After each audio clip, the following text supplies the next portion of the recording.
नमस्कार मंडळी, स्वागत आहे तुमचं आपली जुनी माती नवी पिढी या यूट्यूब चॅनलवर। तर मी आज बनवणार आहे स्पेशल असा पदार्थ जो आमच्या घरात सर्वांना आवडतो आणि याची सर्व आतुरतेने वाट पाहतात, स्पेशल अशी दाल बाटी। तर हा व्हिडिओ तुम्ही शेवटपर्यंत पहा। हे मी तुम्हाला डाळीची रेसिपी वेगळी आणि बाटीची रेसिपी वेगळी हे 2 टप्प्यात सांगणार आहे। डाळ बनवण्यासाठी येथे मी वापरलेला आहे अर्धी वाटी मसूर डाळ, अर्धी वाटी तूर डाळ आणि अर्धी वाटी मूग डाळ। हे मी 7 ते 8 लोकांसाठी बनवत आहे। डाळ आपल्याला 2 ते 3 पाण्याने स्वच्छ धुवून घ्यायची आहे आणि याला कुकरमध्ये शिजायला ठेवायचं आहे। यामध्येच एक चिरलेला टोमॅटो आणि 1 चमचा हळद आपल्याला घालून डाळ चांगली शिजवून घ्यायची आहे। डाळ बनवण्यासाठी येथे मी घेतलेला आहे एक उभा चिरलेला कांदा, एक बारीक चिरलेला टोमॅटो, आलं लसूण पेस्ट, कढीपत्ता। बाटीसाठी येथे मी 1 किलो गव्हाचं पीठ वापरलेलं आहे। 1 किलो गव्हाचं पीठ, बारीक रवा, 1 वाटी बारीक रवा। रवा आपल्याला सर्वात लहान साईजचा येथे वापरायचा आहे। चवीनुसार मीठ आणि 1 चमचा ओवा। ओवा आपल्याला हातावर चांगला चोळून घ्यायचा म्हणजे बाटीला त्याचं वास लागेल। यामध्ये 1 चमचा खायचा सोडा आणि 2 चमचे कच्चं तेल। हे आपल्याला घट्ट अशी कणिक येथे मळून घ्यायची आहे।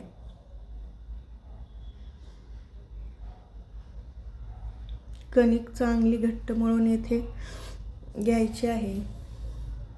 योग्य प्रमाणात पाणी येथे वापरायचं आहे। एकदम पाणी ओतायचं नाही, तुम्हाला पाहिजे तसं थोडं थोडं पाणी वापरून एकदम घट्ट आपल्याला पीठ येथे मळायचं आहे। 1 चमचा तेल लावून पीठ आपल्याला 10 ते 15 मिनिटं झाकून ठेवायचं आहे।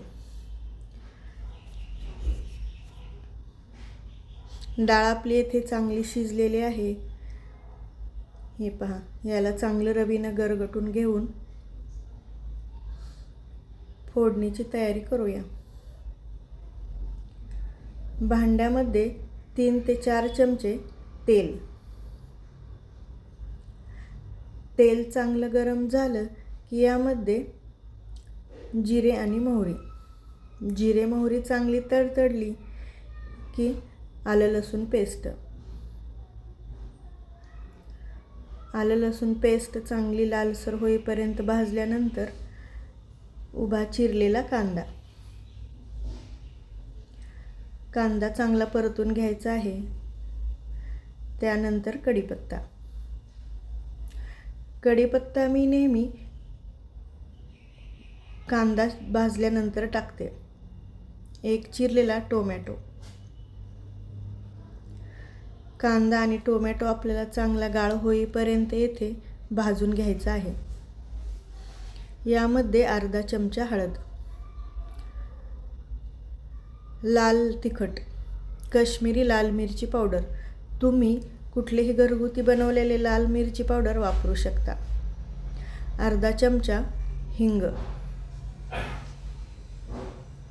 मसाले चांगले भाजल्यानंतर थोडासा यामध्ये मी सांबर मसाला वापरलेला आहे। डायरेक्ट डाळ न घालता अगोदर मी येथे पाणी घातलेलं आहे आणि त्यानंतर बारीक केलेली डाळ। यामुळे आपल्या वरणाला चांगला रंग येईल। लालबुंद रंग येथे छान आलेला आहे। चवीनुसार मीठ। बाटीसोबत आपल्याला येथे वरणाची आमटी बनवायची आहे। हे वरण तुम्ही हिरव्या मिरचीचं किंवा लाल तिखटाचं दोन्ही बनवू शकता। काही ठिकाणी हे बिना तिखटाचं बनवतात। वरण आपलं येथे तयार झालेलं आहे। मस्त असं आता वरण तयार झालेलं आहे। एका भांड्यात मी पाणी गरम करायला ठेवते।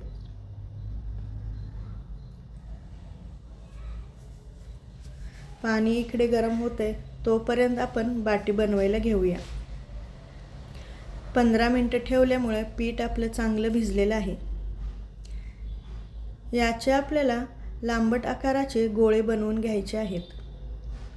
हे पहा, या पद्धतीने आपल्याला सर्व गोळे बनवून घ्यायचे आहेत. गोळे आपले सर्व तयार झालेले आहेत. आता पाणी आपले येथे चांगलं उकळलेलं आहे. उकळत्या पाण्यामध्ये हे आपल्याला शिजवून घ्यायचं आहे.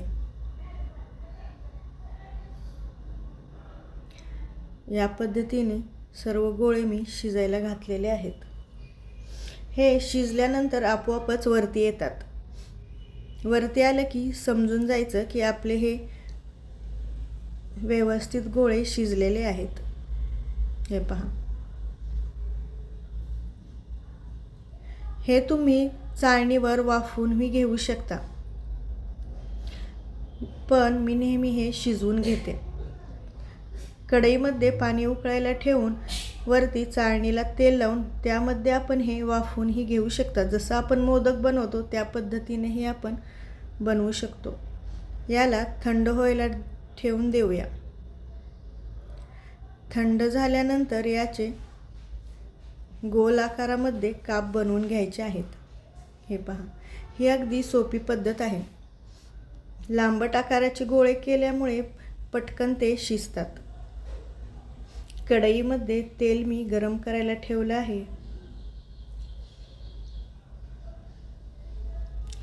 तेल आपलं चांगलं गरम झालं की यामध्ये बाटी तळायला घेणार आहे.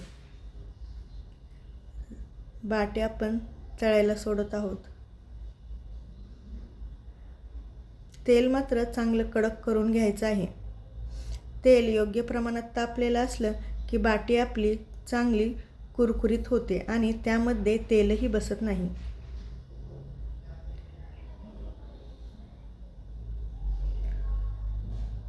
हे पहा, बाट्या आपल्या छान खरपूस आता तळून घ्यायच्या आहे. सोनेरी रंग होईपर्यंत याला तळायचे आहे. मधनं याला सतत हलवायचं आहे, म्हणजे बाट्या आपल्या करपणार नाहीत. छान बाट्या येथे तयार झालेल्या आहेत. एकदम गोल्डन रंग येथे आलेला आहे. हे आता आपण एका भांड्यामध्ये काढून घेऊया. हे पहा, किती छान रंग बाट्यांना आलेला आहे.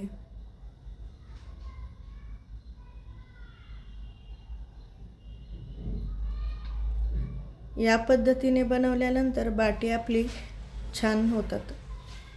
हे पहा, वरतून एकदम क्रिस्पी आणि आतून छान मऊसर बाटी येथे तयार झालेली आहे. तेलही यामध्ये बसलेले नाही. खूप सोपी आणि साधी पद्धत मी तुम्हाला सांगितलेली आहे. बाटी आणि डाळ आपली येथे तयार झालेली आहे. तर हा दाल बाटीचा व्हिडिओ तुम्हाला कसा वाटला हे कमेंटमध्ये नक्की सांगा. आणि आपली जुनी माती नवी पिढी या यूट्यूब चॅनलला सबस्क्राईब करायला विसरू नका. आता आपण याची खायची पद्धत पाहूया. एका प्लेटमध्ये मी अगोदर बाटी आणि डाळ काढून घेते. डाळ ही किती छान झालेली आहे बघा. मला तर राहवत नाही, कधी एकदा ही दाल बाटी खाईन असं होत आहे. यासोबत भरपूर प्रमाणात तूप खातात. एका प्लेटमध्ये बाट्या आपल्याला या पद्धतीने कुस्करून घ्यायच्या आहेत. हे पहा, किती छान बाटी तयार झालेली आहे. वरतून क्रिस्पी आणि आतनं एकदम मऊसूत. यावरती आपण जे डाळ बनवली होती ती मसाला डाळ येथे घालून घ्यायची आहे. यावरून भरपूर तूप. काही ठिकाणी तुपामध्येच बाटी तळतात किंवा तळलेल्या बाट्या ह्या तुपामध्ये बुडवून खायला घेतात. मला जास्त प्रमाणात तूप आवडत नाही, त्यामुळे मी येथे तूप थोडं प्रमाणातच वापरले आहे.